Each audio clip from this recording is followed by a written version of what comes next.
We know that Donald Trump, lawyer John Eastman, and others, remember that term, others, are being criminally referred to the Department of Justice by the January 6th committee.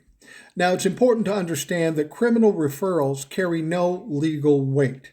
But this is an historic event. Nothing like this has ever happened before, and that will put some pressure on the Department of Justice, the people that are responsible for making the final decision as to who to indict. In addition, the January 6th committee is releasing all of its evidence, all of the media, all of the bloggers, all of social media, and all of us will know what the evidence is and who it's evidence against.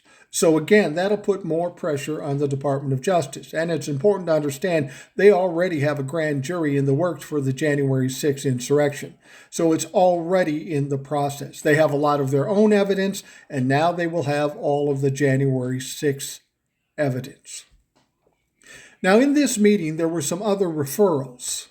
These were ethics referrals, and these are different than the referrals to the Department of Justice. These don't go to the Department of Justice. They go to an ethics board within Congress.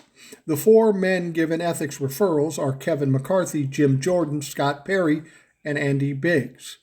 They're getting these referrals because they refused to testify in front of the January 6th committee. They did not comply with the subpoenas. Now, what you have to understand about these ethics referrals, probably nothing is going to happen to these guys pertaining to these referrals. Because after January 3rd, the Republicans will take over the House of Representatives and they will do what they do best, which is absolutely nothing. They'll sweep this under the carpet. But I don't want you to be worried about that.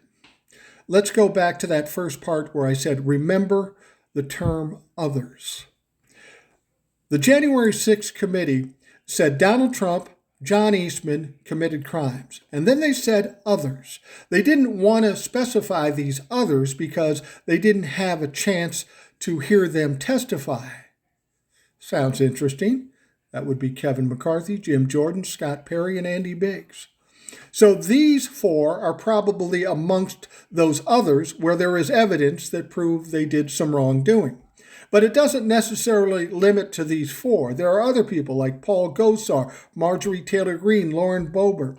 Those others could involve a lot of people, and it will be up to the Department of Justice to take the evidence and address each of those people.